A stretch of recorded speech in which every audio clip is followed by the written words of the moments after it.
आपको लगता है कि अगर आपको टिकट दिया जाता तो जीत का अंतर जो है वो कमलेश जांगड़े जी से ज़्यादा होता? 2024 का जब चुनाव आया तो मैं एससी मोर्चा के राष्ट्रीय उपाध्यक्ष होने के नाते, आप चाहे पोस्ट मैट्रिक छात्रावास कहें, चाहे एससी वर्ग के समाज में कहें। विधानसभा चुनाव 2023 में जांजगीर विधानसभा से कद्दावर नेता नारायण चंदेल को हार मिली, क्या कारण लगता है आपको? देखिए, ये जनता का जनादेश है ना। मैम 7 महीने पूरे हो चुके हैं व्यास कश्यप जी के, उनके कार्यकाल को आप कैसे देखती हैं? बहुत ज़्यादा विकास का काम तो दिख नहीं रहा है यहाँ पर, लेकिन कहीं ना कहीं वो रोजगार के लिए बाहर निकलते हैं। क्या क्षेत्र में उनके लिए रोजगार नहीं मिल सकता? सरकार इस चीज़ के लिए क्या कुछ प्रयास कर रही है? आपकी नज़र में कैसा है, बताइए। इसमें देखिए, स्किल डेवलपमेंट से सरकार अपना लगा हुआ है, आज भी काम देने का काम कर रहे हैं, अपने हुनर को निखारने का मिल रहा है काम। आप अपने कार्यकाल में काफ़ी मुखर रही हैं, एक महिला के लिए राजनीति में रहना कितना चुनौतीपूर्ण लगता है आज के समय में, बताइए। देखिए, महिलाओं के लिए चुनौतीपूर्ण तो है, क्योंकि आज भी पुरुष प्रधान मतलब देश अभी भी है। मैं इस बात को मतलब वो नहीं कर रही हूँ।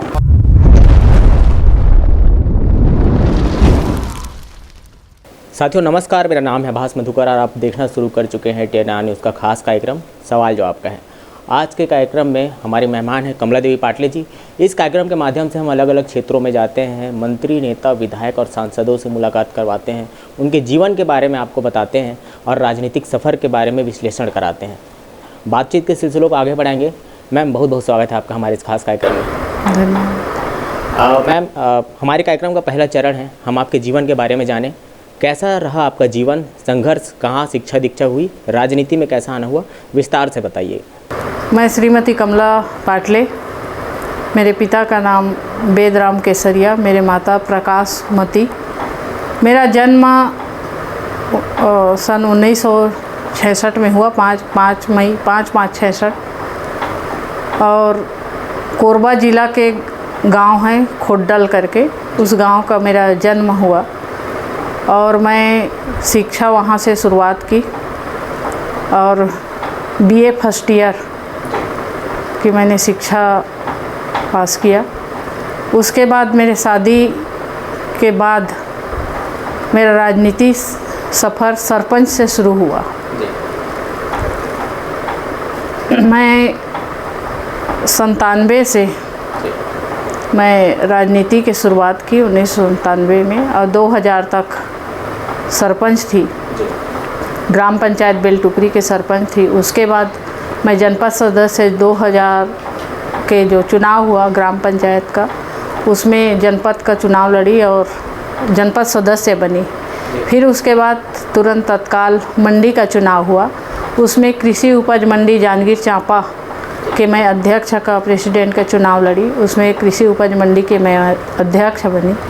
2005 तक उसमें थी। उसके बाद जिला पंचायत का चुनाव लड़ी, मैं जिला पंचायत सदस्य का चुनाव लड़ी और उसके बाद जिला पंचायत के मैं सामान्य महिला सीट में जिला पंचायत के अध्यक्ष बनी। 2009 में लोकसभा का चुनाव हुआ तो भारतीय जनता पार्टी ने मुझे टिकट दिया और 2009 से मैं 2019 तक मैं सांसद थी 2 बार, 15वीं और 16वीं लोकसभा में। 2 बार के सांसद के बाद जब हमारा टिकट उस समय किसी भी सांसद को नहीं दिया गया, उसी में मेरा भी टिकट नहीं मिला लोकसभा का। अभी वर्तमान में मैं अनुसूचित जाति मोर्चा के राष्ट्रीय उपाध्यक्ष हूँ और झारखंड प्रदेश के प्रभारी हूँ। राजनीतिक सफ़र लंबा है मेरा, 25-30 साल का राजनीति मैंने की।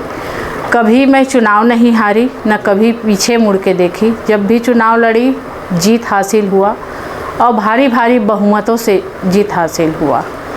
पहले चुनाव में लगभग 75,000 वोट से जीत हुआ और दूसरा चुनाव में 1,75,000 वोटों से मैं लीड की, जस्ट डबल।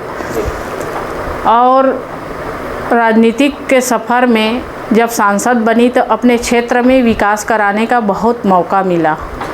2009 में चूँकि केंद्र में कांग्रेस की सरकार थी, उस समय अपने क्षेत्र के समस्या को मैं लेकर बहुत उठाती थी लेकिन अपने क्षेत्र के लिए विकास के नाम पे सेंट्रल से ज़्यादा कुछ नहीं आता था। अपने सांसद निधि से भी मैं 100% काम कराने का प्रयास की और जनता के बीच में हमेशा मेरा संपर्क रहता था। मैं एक दिन भी घर में नहीं रहती, मेरा दौरा रहता। जब भी लोकसभा का सत्र चलता तो दिल्ली में, और लोकसभा का सत्र जब समापन होता तो मैं अपने क्षेत्र में रहती थी। जब भी पार्लियामेंट्री कमेटी की, स्टैंडिंग कमेटी की बैठकें होती थी, उस बैठक में भी मैं उपस्थित रहती और देश और विदेश तक की यात्रा को अपन ने किया। और क्षेत्र के विकास की बात है तो क्षेत्र के विकास, हमारे यहाँ सेंट्रल स्कूल भी नहीं थे, केंद्रीय विद्यालय जिसको कहते हैं। मैं लोकसभा में 2009 से उठा रही थी, लेकिन जब 2014 में मोदी जी प्रधानमंत्री बने, पुनः मैं उस प्रश्न को उठाई और अपने यहाँ चाहे कृषि महाविद्यालय हो, चाहे केंद्रीय विद्यालय हो, पॉलिटेक्निक कॉलेज हो, कृषि महाविद्यालय हो, ये सभी का स्वीकृति मिला। हम लोगों ने स्वास्थ्य के लिए भी काम किए, बहुत अच्छा हॉस्पिटल बना मेरे ही कार्यकाल। मैम, राजनीतिक सफ़र पर हम आएंगे। आपके जीवन पर पहले सवाल होता है, पहले से रुचि थी बचपन से राजनीति में आने की? छात्र जीवन से? राजनीति में मेरा पिताजी कृषक भी थे और साथ में राजनीतिक भी थे। अच्छा। तो राजनीतिक इंटरेस्ट तो बचपन से था। और जब ससुराल में शादी होकर आई तो मेरे पति शिक्षक थे और शिक्षक के साथ साथ मेरा जो दादाजी हैं, दादाजी गांव में पटेल थे और उससे पूरा जनता में एक तरह से हमारा जुड़ाव रहा। लोग को पहले पटेल को बहुत मानते थे गांव में, उनका चलता भी था, उनका न्याय भी करने का उनको अधिकार रहता था। तो लोगों में हमारा जुड़ाव था। तब मुझे सरपंच का, जब महिला आरक्षण का एससी वर्ग के लिए आरक्षित हुआ तो मुझे बोला गया, तो मैं चुनाव लड़ी और चुनाव को अपन ने जीता। मैं मध्यवर्ती चूँकि चुनाव लड़ी, पहले एक हमारी महिला और सरपंच थी, उनको अविश्वास करके हटा दिया गया गांव सरपंचों के द्वारा। फिर मुझे गांव के लोगों ने, जनता ने बोला कि आप चुनाव लड़ो, आपको हम जिताएंगे, और जिता कर दिए मुझे। फिर उसके बाद सरपंच के बाद मैं जनपद का चुनाव लड़ी, तो जनपद में भी मुझे जीत हासिल हुआ। और जिला पंचायत का फिर चुनाव लड़ी, जिला पंचायत मंडी में चुनाव में 2 पद को एक साथ थी, जनपद में भी और मंडी अध्यक्ष, दोनों पद को मैं साथ साथ निर्वहन की। उसके बाद फिर जिला पंचायत के मैं चेयरमैन अध्यक्ष बनी। 2009 में फिर लोकसभा का चुनाव का भारतीय जनता पार्टी के काम करते करते मैं महिला मोर्चा में जिले के महामंत्री थी और प्रदेश में प्रदेश मंत्री संगठन मेन बॉडी में थी। मेरा कामकाज को देखकर पार्टी ने मुझे टिकट दिया, मुझ पर भरोसा जताया और मैं जीत हासिल की। पार्टी के सभी कार्यकर्ता, हमारे नेताओं का सबका आशीर्वाद से लोकसभा में भी 2-2 बार विजय हासिल किए। सरपंच चुनाव जब आपने जीता, क्या अनुभव था उस समय? सरपंच चुनाव में, गांव का चुनाव होता है, पहला चुनाव, और गांव में बहुत से समस्याएं होती है। चाहे पेयजल की समस्या हो, चाहे वहाँ गांव की गलियों में कीचड़ रहता है, उसको सीसी रोड कराओ, ये सब सारी मांगे आती है। तो उस समय सीसी रोड नहीं होते थे, उस समय खरंजा निर्माण और फर्शी निर्माण, पत्थर बिछाया जाता था। तो हमने जो गलियों में कीचड़ रहते थे वहाँ छोटे गली में फर्शीकरण, और बड़े जो गली जहाँ पर बड़े गाड़ी, बैलगाड़ी चलते थे, वहाँ पर हमने खरंजा निर्माण करवाए। बोरिंग, पेयजल की व्यवस्था के लिए बोरिंग का व्यवस्था किए। स्कूलों में देखते थे बच्चियाँ पढ़ती थीं, सड़क पे आ जाते थे तो कई गाड़ियाँ, मवेशियाँ स्कूल में घुस जाते थे, हाथा तक नहीं था स्कूल में उस समय। तो हमने मूलभूत सुविधा की राशि, उस समय आते थे, उस समय बहुत राशि ग्राम पंचायत में नहीं आते थे। उस समय जवाहर रोजगार योजना के नाम से मुश्किल से साल भर में आ गया तो 40-50 हज़ार रुपया मुश्किल से आ गया। इतना एक बार में 20,000, 15,000, 25,000, 30,000 ऐसे फंड आता था। हमने मूलभूत सुविधा की राशियों से और समझ लीजिए जैसे और अन्य राशियों से मिल करके वहाँ पर हाता का निर्माण स्कूल में करवाए, तब बच्चे सुरक्षित हुए। नहीं तो वहाँ बच्चे लोग पढ़ाई करते थे और गांव में जानते हैं जब घर का गाय बछड़ा जब निकलते हैं तो सीधा स्कूल में घुस जाते थे या खैरखा से आते थे। उस समय तो बहुत बच्चों को परेशानी होती थी। ऐसे ऐसे कई परेशानियों का सामना किए, किसानों के लिए काम किए। किसान का मवेशी जो है खेतों में वो कर देते थे चारा, मतलब उनका ये खेती को, कृषि को नुकसान पहुंचाते थे। उसके लिए भी गांव को मैंने इकट्ठा किया, गांव के किसानों के साथ बातचीत किए। गांव के किसान लोग बोले तो किसी भी तरह से मवेशी को रोका जाए तो उन्हीं लोगों से सलाह ले करके हम लोग, नाम का कांजी हाउस बोलते हैं, लेकिन गांव के लोग सब देख रेख करते थे। और जो भी मवेशी वो बाहर घूमते थे, किसान को खेती को नुकसान पहुंचाते थे, उसको गांव वाले ही सब ला करके एक जगह करते थे और मवेशी को चारा पानी का सबका व्यवस्था करते थे। और जिनका भी मवेशी रहता था उनको सूचना देकर उसको घर में पहुंचवाने का काम करते थे। ऐसा मतलब गांव में एक सूत्र में जोड़ने का काम, समाज को जोड़ने का काम हमने किया। आज उसका प्रभाव है, एक मेरा पहचान है समाज में। समाज में जो भी समस्या आती है वहाँ पर मुझे बुलाते हैं तो मैं पहुँचती हूँ, आज भी पहुँचती हूँ। और मेरे बात को कहीं भी वो नहीं करते हैं मेरा समाज। और कोई भी जगह जाऊँ मैं तो गांव से जुड़ी हुई हूँ, समझिए। मैं नीचे स्तर से राजनीति करते करते यहाँ तक मैं सरपंच से लेकर संसद तक पहुँची थी। तो गांव का दर्द क्या होता है, एक गरीब का दर्द क्या होता है, उसको क्या ज़रूरत आवश्यकताएं हैं, इस चीज़ को मैं बखूबी रूप से जानती हूँ। मैं सभी का समस्या सुनती थी। मेरे घर में 8 बजे से लोग खचाखच भर जाते थे और मैं सबका समस्या धीरे धीरे मैं सुनकर फिर बाहर दौरे के लिए निकलती थी। जो भी मांगे आती थी उनकी, उस समस्या को समाधान करने का प्रयास करती थी। उनका जैसे लोकसभा में उठाने लायक विषय रहता था उसको वहाँ पर उठाई मैंने। और जो बातें बैठकर अधिकारियों के पास से सुलझाना रहता था, उनकी समस्याएं रहते थे, कोई केस रहता था, कोई परेशानी रहते थे, तो उसके लिए भी मैं जा कर के अधिकारियों से भी बात करके उनके समस्या को समाधान करने का प्रयास करती थी। कई वंचित, कोई बीमार लोग भी आते थे, उनको भी उस समय हमारी सरकार थे राज्य में, माननीय डॉक्टर रमन सिंह जी मुख्यमंत्री थे, उनके वो से जो है सहयोग से उनके इलाज के लिए अनुदान दिलवाना, प्रधानमंत्री सहयोग राशि से उनको इलाज करवाना, ये हमेशा मैं हर गरीब का जो भी मेरे पास आ जाते थे, जो भी बातें आ जाती थी मेरे पास, उसके लिए मैं लग जाती थी और मेहनत करके उनका समस्या का समाधान करने के लिए मैंने पूरा प्रयास किया। मैम, आपने सबसे पहले चुनाव में, लोकसभा चुनाव में आपने शिव कुमार डहरिया को हराया था जी। कितना चुनौतीपूर्ण था, क्योंकि वो गद्दावर नेता रहे हैं। शिव कुमार डहरिया एक गद्दावर नेता भी था, कई बार का वो विधायक रहा है और यहाँ जब आके चुनाव लड़ा और जब मैं लोगों के बीच में गई तो लोगों ने मुझे स्वीकार किया। क्योंकि मैं कोई नया चेहरा नहीं थी, कम से कम ये 6 विधानसभा में, जांजगीर चांपा ज़िले उस समय एक ही ज़िला था 6, और वहाँ बलौदा बाज़ार ज़िला समझिए उस समय रायपुर में था पहले जब चुनाव लड़ी तो वहाँ 2 विधानसभा बिलईगढ़ और कसडोल आते थे।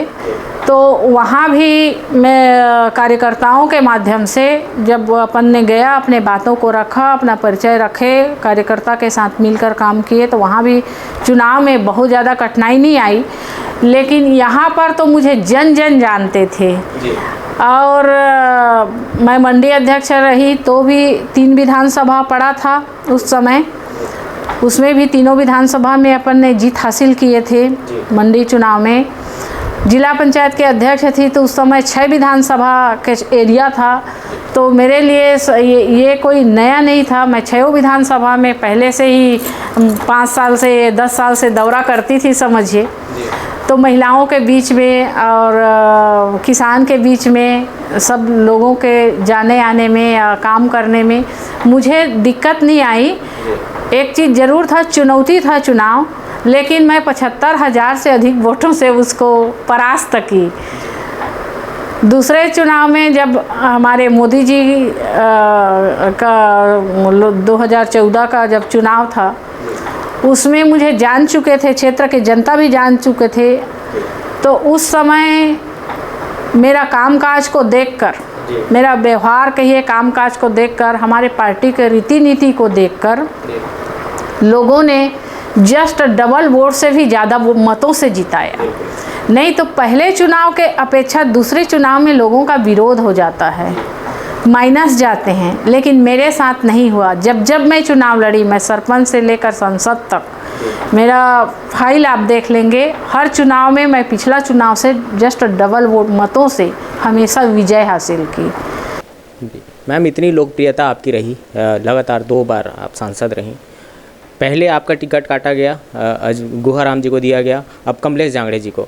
आपको लगता है कि अगर आपको टिकट दिया जाता तो जीत का अंतर जो है वो कमलेश जांगड़े जी से ज़्यादा होता? मैं देखिए, मुझे फिर से टिकट मिला होता, हाँ। 2019 में भी या अभी 2024 में कहिए, तो अपना मार्जिन हमारा टारगेट था, हमें पता था, उस तरह से मैं दौरा कर रही थी।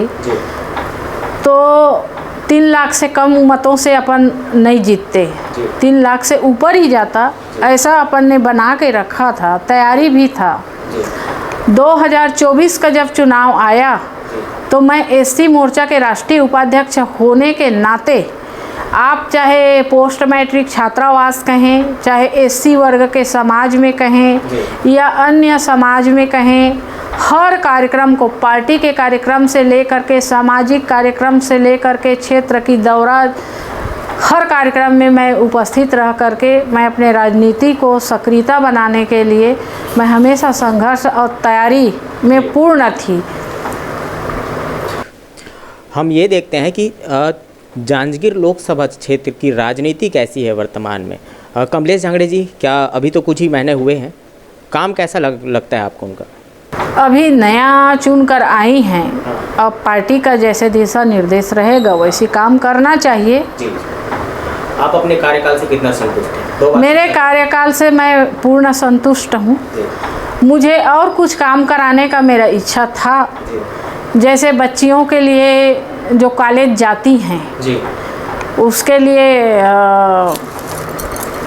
कॉलेज जाती हैं बच्चियाँ, उनके रहने के लिए अच्छा से हॉस्टल हो जी, और उनको शिक्षा से कहीं पर कोई दिक्कत ना हो।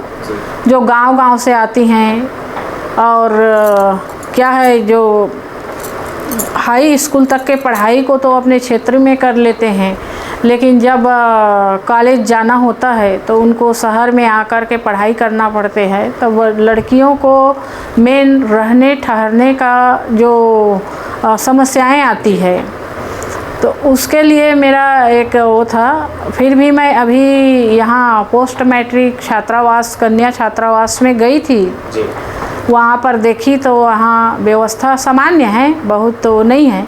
उस विषय में भी जब अनुसूचित जाति का राष्ट्रीय सम्मेलन जब हो रहा था, अधिवेशन हो रहा था हम लोग का दिल्ली में, तो एक विषय जब मैं हॉस्टलों में दौरा की तो मुझे पता चला कि चाहे वो गर्ल्स हो या बॉयज़ हो, दोनों हॉस्टलों में दौरा की थी तो पता चला उस समय 700 रुपया मात्र दिया जा रहा है। तो बच्चों से बात की तो बोले कि हमारे भोजन के लिए पर्याप्त नहीं होता। तो मैं इस विषय को उठाई बैठक में कि 700 रुपया दिया जाता है तो उनका भोजन नाश्ता के लिए पर्याप्त नहीं होता, इसको बढ़ाया जाए। तो हमारे राष्ट्रीय अध्यक्ष जी ने सहमति भरा और आज वो राशि 1200 रुपये करीब हो गया। मैं फिर दौरा की तो मुझे धन्यवाद दिए बच्चों ने, कॉलेज के स्टूडेंट ने, कि आपके ऐसे हमारा मतलब बढ़ा है जो सरकार से मिलती है राशि, वो तो मुझे खुशी हुई, मुझे अच्छा लगा, संतुष्टि हुआ कि अपने प्रयास से कुछ हम ज़रूरतमंद का अच्छा कर सकते हैं। मेन हमारा जीवन में शिक्षा का मतलब बहुत महत्वपूर्ण है। जब तक ज़िंदगी में अपना शिक्षा पूर्ण कोई भी व्यक्ति नहीं कर लेता, तब तक अपने अधिकार को वो समझ नहीं पाएगा, अपना पैरों पर खड़ा नहीं हो पाएगा, अपने हक को नहीं वो ले नहीं पाएगा।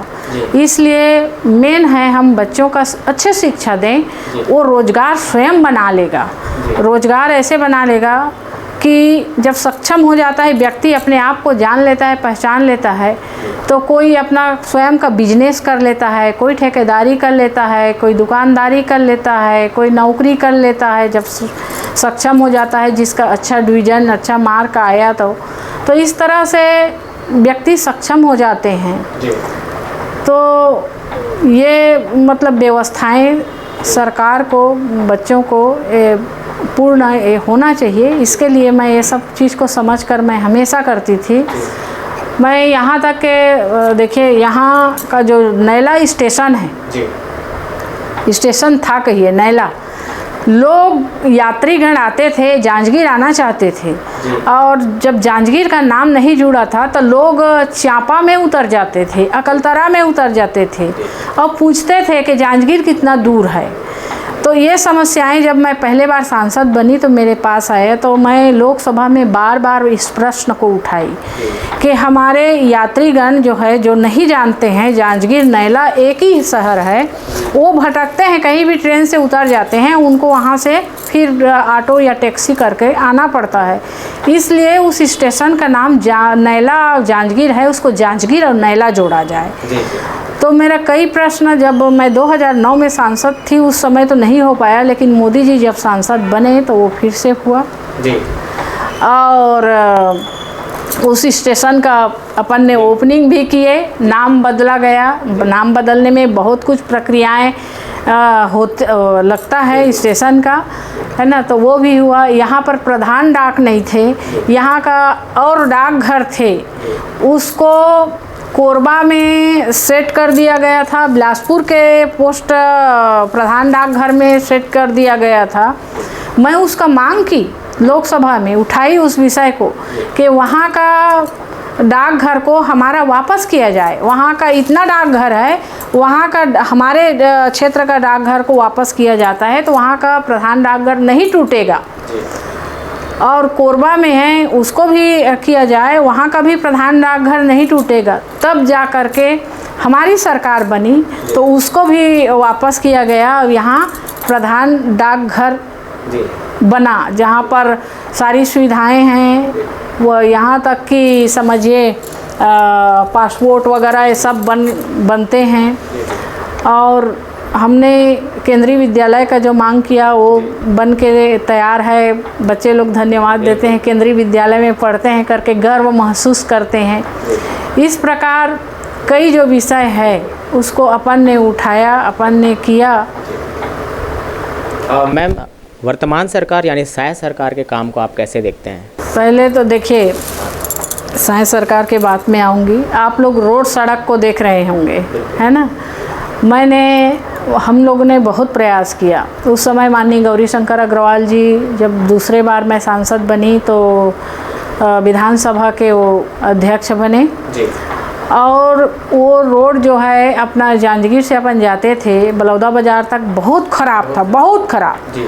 उसको लोकसभा में भी मैंने भी उठाया, उन्होंने भी अपने राज्य में मेहनत किए और वो हमारी सड़कें आज नेशनल हाईवे को देख रहे होंगे जगह जगह। चाहे मैंने दो बड़े बड़े तीन चार कहिए ओवरब्रिज सेंक्शन करवाए, चाहे अपना खोखसा फाटक हो, चाहे अपना बिर्रा फाटक हो, ऐसे करके अपन ने ये ब्रिज को सेंक्शन करवाए। जहाँ पर इतनी ट्रेन आते जाते थे तो कितना दूर तक जाम लग जाते थे। नेशनल हाईवे इतना ख़राब था जिसको कई बार प्रश्न उठाने के बाद ये भी आज चमचमाती सड़क, नदियों में कई जगह पुल बना, अब इतना विकास हुआ है कि बहुत विकास, जो जो प्रश्न मैं उठाते गई हर काम मेरा हुआ है। जनप्रतिनिधि के सक्रियता के ऊपर होता है। आप जो भी काम चाहे कराना चाहे, आप सकरेली फाटक देखे होंगे, अभी अभी उद्घाटन हुआ है, उस सकरेली फाटक को भी मैंने ही पास कराया था, जो 5 साल में मतलब बनकर तैयार होकर अभी वो उद्घाटन हुआ है। और हमारे जब हम चलते हैं खुद तो अपने आप में भी आत्मसंतुष्टि एक मिलता है कि चलो हमने जो मेहनत किया आज धरातल पे दिख रहा है। ये सब बहुत अच्छा लगता है। मैं लोगों के बीच में भी जाती हूँ, लोग मुझे कहते हैं, आप विश्वास नहीं करेंगे कि जे प्रकार ये आपका देन है, आपने बनवाया है, मुझे दीदी करके सब बोलते हैं। वो हम बहुत संतुष्ट हैं दीदी आपसे, आपका काम मतलब हमारे ये काम किए, अपने मुंह से बताते हैं। उनकी जो समस्याएं रहती थी और जो मुझे आकर के बताते थे, बोलते थे, वो सभी समस्याओं को उन्होंने आपके पास गए तो हमारा ये समस्या समाधान हुआ, ये हुआ। कोरोना काल में आप विश्वास नहीं करोगे, कई जने अभी ये मैं सांसद नहीं थी, 2090 में मतलब वो हुआ कोरोना का, वो आया तो एडमिट रहते थे, मुझे ही फ़ोन करते थे।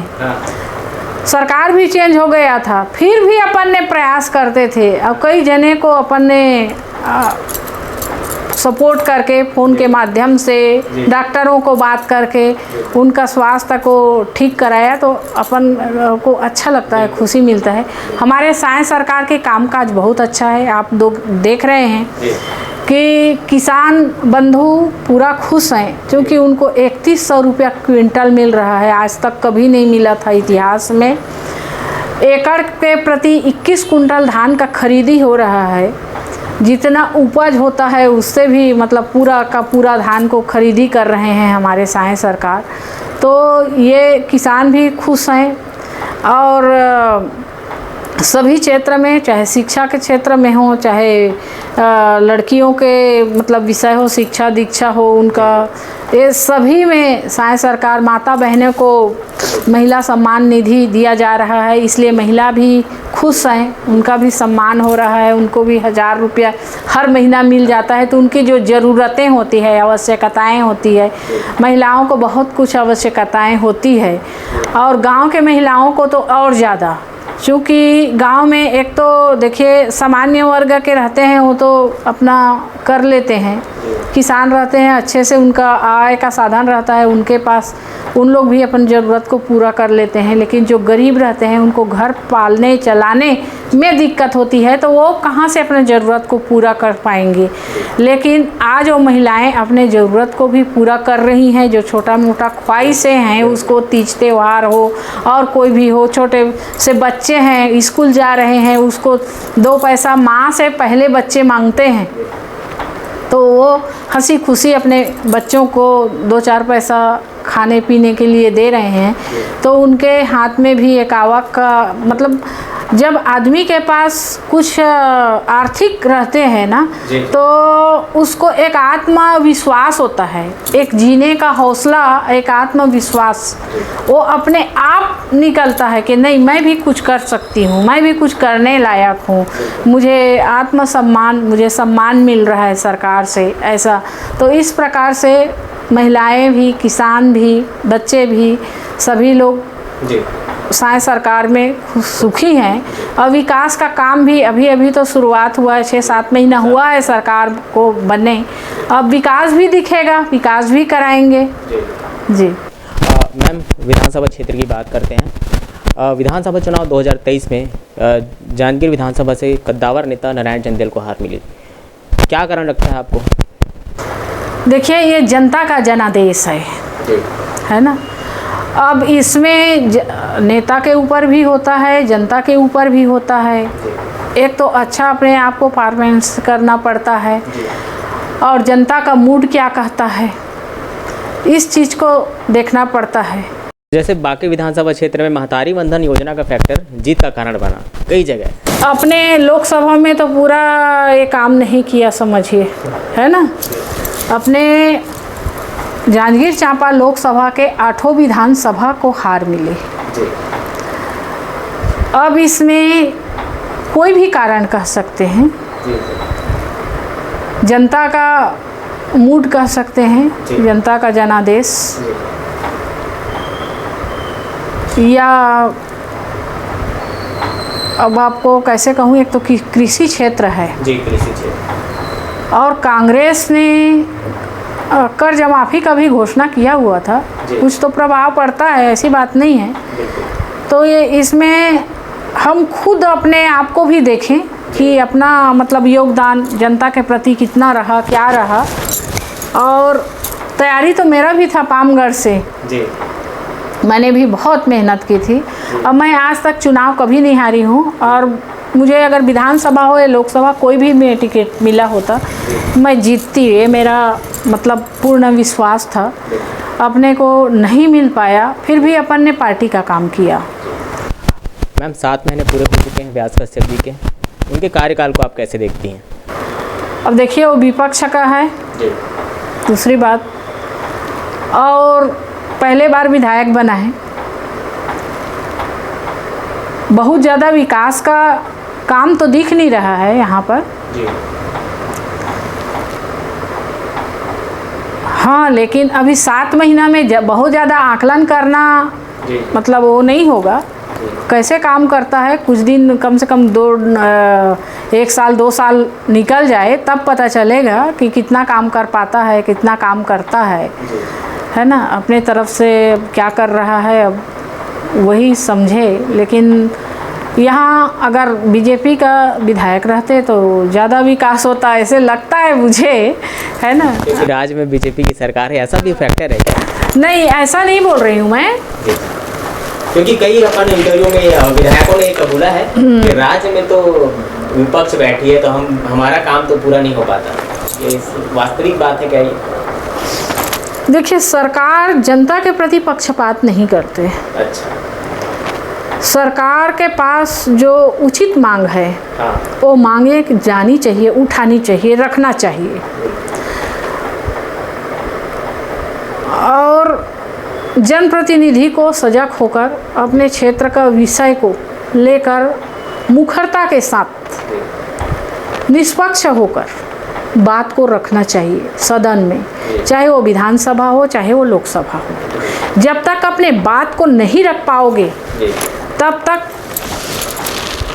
विकास का कार्य मतलब मैंने पूरा करा लिया ऐसा नहीं है। हमने कई काम कराया।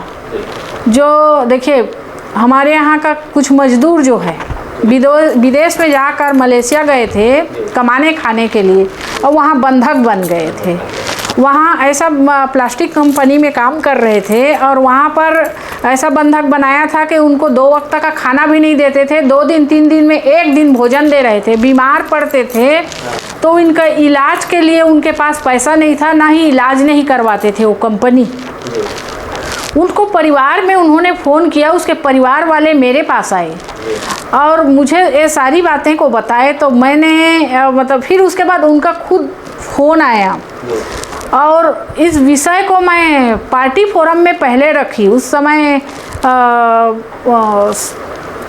अपनी सरकार तो शायद थी या नहीं थी, याद नहीं आ रहा है ना। तो उस समय फिर मैं उस विषय को लोकसभा में उठाई। लोकसभा में जब उठाई तो वो मजदूर को वहाँ से लाने का, छुड़ाने का काम पूरा केंद्र सरकार काम किए।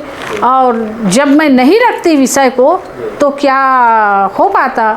तो ऐसी होता है कि अपने क्षेत्र के समस्या को, जनता को, समस्याओं को आपको रखना पड़ेगा, तभी समस्या का समाधान, निदान होगा। वैसी अपना वैष्णो देवी में नहीं, केदारनाथ में आपदा आई थी। उस समय हमारे लोकसभा क्षेत्र के और जांजगीर के लोग, बहुत लोग फंसे हुए थे।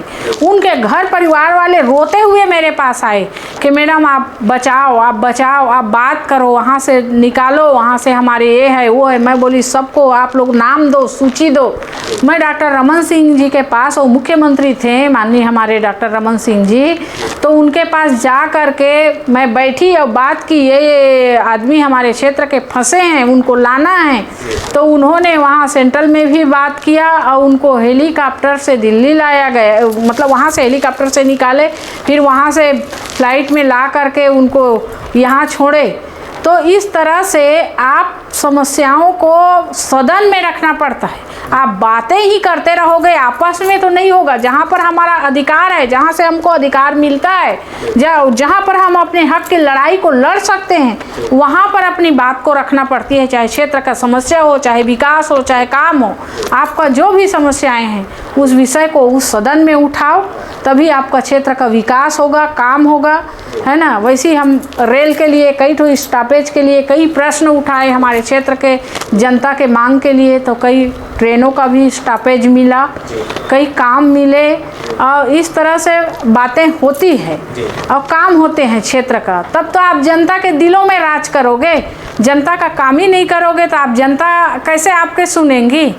तो ऐसे ही मतलब वो होता है कि क्षेत्र में और जनता को के प्रति सजग और ईमानदार होकर जनप्रतिनिधि को खड़ा होना चाहिए, उनके साथ खड़ा होना चाहिए। उनके चाहे दुख में हो या सुख में हो, उनको एहसास होना चाहिए कि हमारा कोई नेता है, हमारा कोई जनप्रतिनिधि है।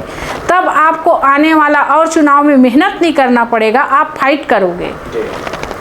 मैम, आप काफ़ी अनुभवी नेत्री रही हैं। भारत की राजनीति में सबसे बड़ी चुनौती क्या लगती है आपको? देखिए, जब से मोदी आए हैं, चाहे वो 370 हो, चाहे 3 तलाक हो, ये बड़े बड़े मुद्दा को उन्होंने पास किया है। भारत का स्थिति हमने देखा है 2009 में जब सांसद बने, उस समय क्या स्थिति थी, हमारे भारत देश को किस नज़र से देखा जाता था, और आज क्या है। हमारा भारत का ग्रोथ भी आगे बढ़ा है। भारत के प्रधानमंत्री और इस देश का सम्मान, दोनों को हमारे प्रधानमंत्री जी ने मतलब इस देश का सम्मान को, इस देश का आर्थिक को, इस देश की सुरक्षा को उन्होंने आगे बढ़ाया है। और चाहे कोई भी देश विदेश में भी चले जाओ, अब भारत देश को सम्मान से नाम लेते हैं। भारत के व्यक्ति भी अगर कोई विदेश में दौरा करता है तो उसको सम्मान मिलता है, आदर मिलता है। भारत के लिए चुनौतियाँ कई विषय ऐसा है, देखिए, जिसको धीरे धीरे सॉल्व होता है। चाहे हम रोजगार का विषय कहें, है ना, हमारा देश का आर्थिक स्थिति क्या थी उसको भी आप लोग जानते हैं। लेकिन जिस मोदी जी के प्रधानमंत्री बनने के बाद हमारे देश के आर्थिक स्थिति में सुधार हुआ है, आगे बढ़ा है। रोजगार भी काफ़ी उत्पन्न हुआ है, चाहे स्किल डेवलपमेंट के माध्यम से हो, चाहे कोई भी नौकरी दे करके कोई संसाधन हो, कंपनी प्लांट खोल करके हो। इस प्रकार से लोगों का आर्थिक स्थिति सुधर रहा है। लेकिन आज भी गरीबी पूरी तरह से ख़त्म हो गया है ऐसा अपन नहीं कर सकते। आज भी खुद हम देखते हैं, अपने जैसे लोकसभा क्षेत्र है, यहाँ से भी काफ़ी लोग पलायन करते हैं, जीने खाने कमाने खाने चले जाते हैं। हम लोग बहुत रोकते हैं, बहुत उनको समझाते हैं कि आप यही काम करो, है ना, क्योंकि चाहे वो रोजगार गारंटी हो, चाहे अन्य काम हो, जगह जगह काम, सड़कें बन रही हैं, बड़े बड़े भवनें बन रही हैं, वहाँ पर कई रोजगार है, मजदूरी है, खेती किसानी है, ये सभी काम आप लोग करो। लेकिन बाहर मत जाओ, बाहर में कई समस्याएं आती है, चाहे बंधक बनने का समस्या हो, बीमारी का समस्या हो, रोजगार के घर परिवार को छोड़कर जाना पड़ता है, तो बच्चों का शिक्षा में सबसे ज़्यादा असर पड़ता है। जो परिवार के छोटे बच्चे रहते हैं उनको या तो छोड़ के जाते हैं या तो ले करके जाते हैं, तो उनका पढ़ाई छूट जाता है। दूसरे के हवाले करके जाते हैं तो बच्चों को कितना दिक्कत होता होगा, इसको महसूस करने वाली बात है हर माता पिता को। इसलिए अपन ने समझाइश का भी कोशिश किए हैं। मैं तो कई जगह जा रहे थे कमाने खाने, तो वहाँ पर जा कर ट्रेन के पास हमने प्रयास किया कि आप लोग के लिए रोज़गार खुला है और रोज़गार खोलेंगे भी, आप लोग मत जाइए। और ऐसे जो मलेशिया जैसे वो फंस जाते थे तो उसका भी उदाहरण देती थी मैं। और कई जगह कई और प्रदेशों में काम करने जाते थे मजदूर, उनको भी बंधक बनाया गया था। उसके लिए भी मैं अधिकारियों से, अपने नेताओं से बात कर करके उनको छुड़वाई थी। चाहे ईंटा बनाने के नाम पे जाते थे और कोई काम पे जाते थे, वहाँ पर उनको बंधक बनाने जैसे रोक लेते थे, परिवार में आने नहीं देते थे, उनका पैसा को रोक देते थे, उनको देते नहीं थे कि छोड़ के भाग जाएगा काम को करके। तो सबको छुड़वाने का कई जने को अपन ने, मैं सांसद थी उस समय, ये काम की थी, तो उस विषय का उदाहरण भी देते थे, समझाते थे। फिर भी हमारे ग्रामीण क्षेत्र में कभी कहीं अकाल का वो पड़ता है कि कि इसके पास खेती किसानी नहीं है, उन लोग 4 महीना अभी खेती के में काम में भाग लेंगे, चाहे वो निंदाई कौड़ाई में हो और कुछ में हो। अभी तो मजदूरी का कमी नहीं है, क्योंकि किसान का, कृषि का, खेती का काम चल रहा है। उसके बाद धान कटाई जैसे हुआ उसके बाद निकल जाते हैं। तो ये मतलब पलायन का काम रुकना चाहिए और स्थायी रूप से रोजगार खुलना चाहिए, कोई भी माध्यम से हो। सरकार को भी मतलब इस में पहल कर रही है हमारी सरकार, स्किल डेवलपमेंट में बहुत कुछ पहल किया है, सक्षम बनाने का स्किल डेवलपमेंट में पहल किया है, चाहे वो ड्राइवरिंग का स्किल डेवलपमेंट किया है, सिलाई, कढ़ाई, बुनाई, लड़कियों के लिए, महिलाओं के लिए, फैक्ट्री में काम करने के लिए, ये सबके लिए स्किल डेवलपमेंट से उनको बहुत स्थान मिला है। मैम, यहाँ के लोग भली भांति परिचित हैं, आपका दो कार्यकाल बहुत ही अच्छा रहा, आपने कई सारी मांगें उठाई। गुहाराम अजगले जी के काम को आप कैसे देखती हैं? देखिए, वो भी हमारे पार्टी के सांसद हैं और उनसे जितना बन पाया, वो पहले बार नहीं थे, वो दूसरी बार वो भी सांसद बने। सारंगगढ़ के पहले सांसद थे और सारंगगढ़ के बाद उनको, हम सभी सांसदों का जब टिकट कटा तो उनको दिया गया था और उन्होंने अपने हिसाब से उन्होंने प्रयास किया। अब कितना प्रयास किया उतना तो भाई अब जनता ही बता पाएगी और वो खुद बता पाएंगे। मैम, आपने जो पलायन करते हैं उनके लिए आवाज़ उठाई, पलायन करके जो फंस जाते हैं विदेशों में उनके लिए आवाज़ उठाई, लेकिन कहीं ना कहीं वो रोज़गार के लिए बाहर निकलते हैं। क्या क्षेत्र में उनके लिए रोज़गार नहीं मिल सकता? सरकार इस चीज़ के लिए क्या कुछ प्रयास कर रही है? आपकी नज़र में कैसा है, बताइए। इसी विषय को तो बोली आपको मैं। हाँ। सरकार का प्रयास यही है। मैं इसलिए दोहराया क्योंकि इस पे विस्तार से मेरे को जवाब चाहिए था आपका। इसमें देखिए, स्किल डेवलपमेंट से सरकार अपना लगा हुआ है, आज भी काम देने का काम कर रहे हैं, अपने हुनर को निखारने का मिल रहा है काम। रोजगार गारंटी का एक काम है और सरकार जितने भी काम जो खोलते हैं, विकास का कार्य होता है, वहाँ पर मजदूरों की आवश्यकताएं होती है, चाहे सड़क बनना हो, नाली बनना हो, भवन बनना हो, यहाँ पर मजदूरों को प्राथमिकता दी जाए, मेरा ये भी कहना है। और रोज़गार खोलने का और ओपलाइज करने का हमारे क्षेत्र के किसान बंधुओं को भी मतलब अच्छा उनका खेती किसानी हो, उसके लिए भी आज गांव में किसान मजदूर नहीं मिलता जी। आप लोग देखे होंगे, पहले मशीन नहीं थी, पहले तो ट्रैक्टर भी नहीं था, हल चलाते थे, घर घर बैल भैंसा ऐसे बांधते थे और नांगर से ही नांगर जोत कर खेती करते थे। मजदूर ही धान मतलब थरहा देना और थरहा उखाड़ना और खेत में लगाना और धान का कटाई, ये सब काम मजदूर ही करते थे। लेकिन आज इतना मतलब ये हो गया है, समझिए कि किसान खेती करता है तो मजदूर नहीं मिलता, ये मतलब। और मजदूरों का भी तो रेट बढ़ गया है, उनको काम करना चाहिए, उनको भी काम करने की आवश्यकता है और सरकार इस ओर ध्यान दे रही है और ध्यान देने के लिए और मतलब लगे हुए हैं। ऐसा नहीं, हमारी सरकार चाहे वो मोदी सरकार हो या साय सरकार हो, क्षेत्र के देश के जनता को किसी प्रकार की दिक्कत ना हो, ये मतलब प्रयास किया जा रहा है, आप लोग देख रहे होंगे। अभी मैं गई थी उड़ीसा लोकसभा चुनाव में और झारखंड में जाते रहती हूँ, झारखंड प्रदेश के प्रभारी होने के नाते वहाँ भी मैं वहाँ का विषय को मतलब पूछी, बात की, तो वहाँ हेमंत सोरेन का सरकार झारखंड में, और हमारे एससी वर्ग के बच्चों को विदेश पढ़ने के लिए अनुदान नहीं दे रहे थे और एसटी वर्ग के बच्चों को दे रहे थे। तो हम लोग यही रखे कि जिस प्रकार एसटी वर्ग के बच्चों को दिया जा रहा है बहुत अच्छा है, उसी प्रकार एससी वर्ग के बच्चों को भी सेम दिया जाए, ताकि वो बच्चे भी पढ़ लिख कर अपने पैरों पर खड़ा हो और उच्च पद में जाएं, उच्च शिक्षा उनको प्राप्त हो, इस देश के विकास में उनकी सहभागिता हो। ये राज्यपाल जी को जाकर मैं खुद अपने कार्यकर्ताओं के साथ एससी मोर्चा के ज्ञापन सौंपी थी। उड़ीसा में अभी गए थे चुनाव प्रचार में, तो जनता का मूड हमने देखा। वहाँ भाजपा के सरकार बने नहीं थे, लेकिन इस बार जब हम लोग दौरा कर रहे थे तो वहाँ पूछते थे तो वही बोलते थे कि इस बार मूड चेंज लग रहा है। तो किसका? तो मतदाता का। तो कैसे? तो इस बार मोदी जी का काम और सब काम को देख करके जनता का मूड इस बार भाजपा को वोट करने का है, चाहे वो विधानसभा का हो या लोकसभा का हो।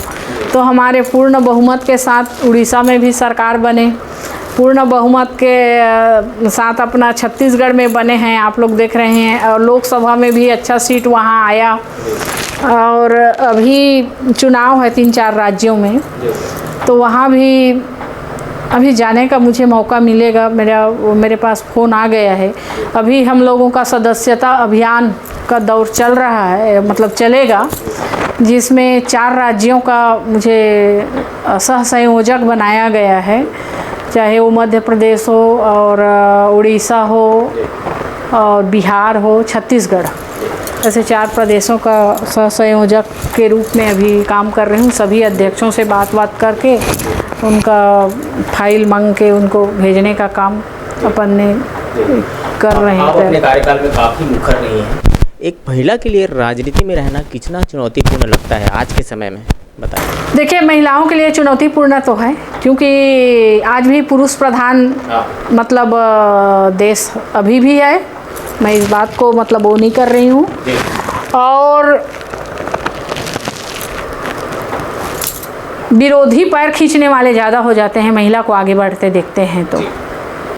मतलब कहीं ना कहीं महिलाओं को पीछे रखा जाता है। नहीं, मैं ये नहीं कह रही हूँ महिलाओं को पीछे रखा जाता है करके, लेकिन पैर खींचते हैं। मतलब और महिला मुखर तो हो सकती है और हैं, अपने हक का लड़ाई लड़े, लेकिन जब तक हम पद में थे हमने कोई पक्षपात नहीं किया, किसी का विरोध नहीं किया। हमने बिंदास जनता के सेवा में अपना समय को दिया और राजनीति की, निष्पक्ष और स्वच्छ राजनीति की। हमारा राजनीति कहिए एक तरह से हमारे लिए एक श्रद्धा जिसके प्रति है, जिसके बदौलत जिस जनता के प्रति हम चुन कर आए हैं, उस जगह में बैठे हैं, उनके विश्वास में हम खरा उतरे। हमने ऐसा काम किया। कमला देवी पाटले जी की राजनीतिक महत्वाकांक्षा कहाँ तक? राजनीतिक महत्वाकांक्षा, देखिए आदमी का बहुत कुछ रहता है, महत्वाकांक्षा का क्या है ना? बहुत कुछ करने का रहता है कि मुझे मौका मिले तो मैं और सेवा करूं, अपने भारत माता के लिए काम करूं, अपने जनता के लिए काम करूं, ज़रूरतमंद लोगों के लिए काम करूं, ये रहती है। लेकिन हम एक निष्ठावान कार्यकर्ता हैं। जब से हम भारतीय जनता पार्टी में जुड़े हैं तब से भारतीय जनता पार्टी का काम करते आए हैं, पार्टी के साथ कभी गद्दारी नहीं किया।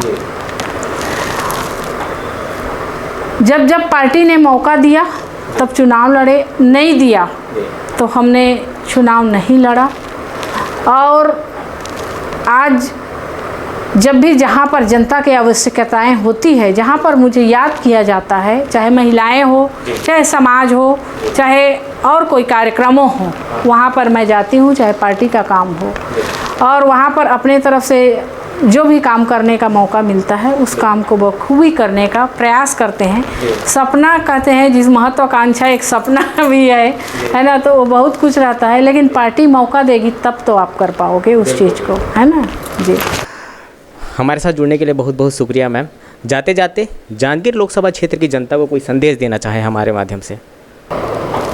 मैं जांजगीर चांपा लोकसभा क्षेत्र के जनताओं को मैं यही कहना चाहूँगी कि एक तो अपने बेटी बेटा सबको अच्छे से पढ़ाएं लिखाएं, शिक्षा दें और अपने कर्तव्य और अपने देश के प्रति ईमानदारी के साथ रहें, काम करें और आगे बढ़ें। हम हमेशा उनके साथ हैं, चाहे दुख में हो या सुख में हो। हम यही कहना चाहते हैं। मेरे क्षेत्र के जनताओं ने तो मुझे बहुत बहुत आशीर्वाद दिया, उन्हीं के आशीर्वादों से मैं इतने लंबा सफ़र राजनीति की कर पाई और आज भी मैं उनके सेवा के लिए तैयार हूँ। हमारे साथ मौजूद थी जांजगीर लोकसभा क्षेत्र की पूर्व सांसद कमला देवी पाटले जी। फिर किसी कार्यक्रम में हम आपको कद्दावर नेता से मिलाएंगे, तब तक के लिए अनुमति दीजिए। नमस्कार।